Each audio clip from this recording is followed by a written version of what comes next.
po jako akawuwo.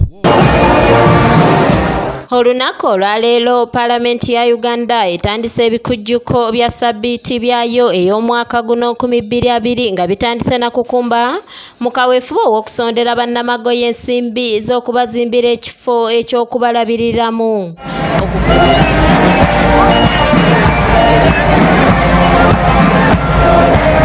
Okukumba kuno kukulembeddwamu Sipiika wa Paalamenti ya Uganda, The Right Honourable Rebecca Litwala Kadaga, Nampala wa gavumenti Ruth Nankabirwa, akulira oludda oluvuganya gavumenti mu Paalamenti Betty Awolo Chan, ababaka abalala ko n'abantu abalala.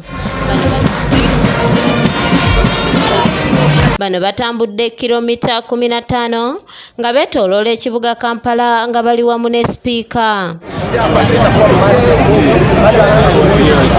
Kadaga agamba nti ekyabalonzezza bannamagoye y'engeri gye batafiibwako ate nga mwattu nabo kimu ku bibinja by'abantu abaliko obulemu mu Uganda. Twasalonga Paalamenti nti tulondeyo ekiketezo oba kiketo kya Lusoga grupu y'abantu abalina obuzibu ate abatafiibwako nnyo. Abantu bano balina ebizibu bingi okugezaako singa obadde obalabaawo tebasobola kutunula mu musana, abamu beetaaga enkuufiira, babeera mu exam bali slow, era twasaba minisitule nti babongerengamu eddakiika ez'okukola exam kola babongeddemu eddakiika 3 naye amala tegannaba.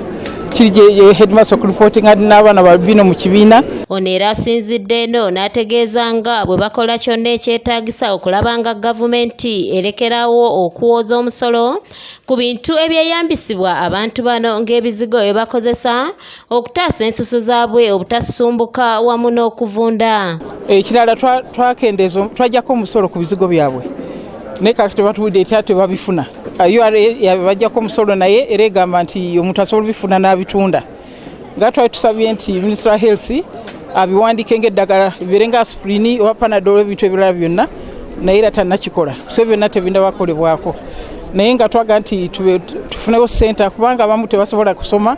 Sipiika agenze mu maaso n'atuma Nampala wa gavumenti Ruth Nankabirwa okuddayo mu kabineti ategeeze bekikwatako okulaba nga wabaawo engeri bannamagoye gye balowoozebwako okulaba nga bateekebwa mu mbalirira y'eggwanga ey'omwaka ogugenda okutandika. Kaakati mbagambye wano nti mbadde ndowooza ku census mbeera mu categories naye sirabanga mu category ya albino. Kati ngambye gavumenti kifuifu tulina okugamba Minister of Finance census eddako tubeere ndokolemu esoma nti albino. Ekirala mbagambye tusaba LC bawandiike kubanga abaana basula mu byalo balina bwe bafa. LC alina okumanya nti ekyalo kino kirimu albinozi 5.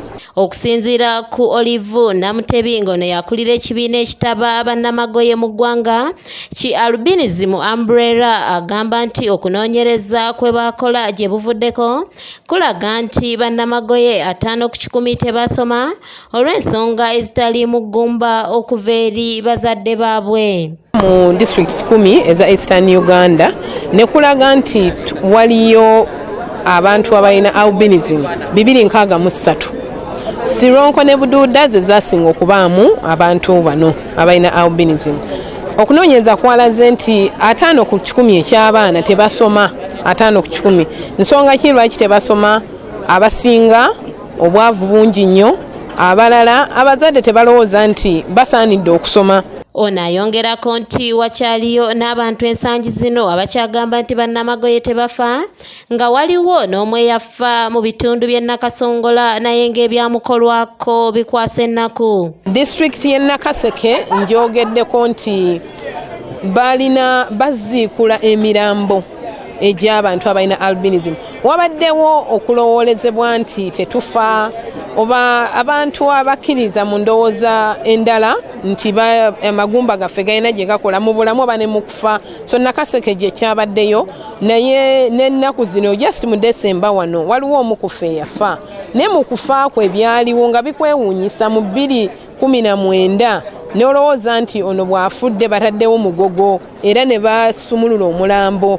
Namutebi agamba nti bakyalina ekizibu ky'obutaba na bizigo bibayambako mu musana olwa gavumenti okubasuulirira ennyo nga kati bangi ku bo batandise n'okutandika okufa ekirwadde kya kkookolo w'olususu olw'omusana. Tetulina bizigo ebituyambako ku musana Skin cancer tutawaanya nnyo kookolo w'olususu. Tulabye n'abaana oli nali mmanyi nti myaka 18 kudda waggulu naye n'abaana kati myaka tulina gwe twakaziika myaka 10, 11. Skin cancer. Shafiru Mwesigye yakusakidde eggulire lino ku lwa ABS Television.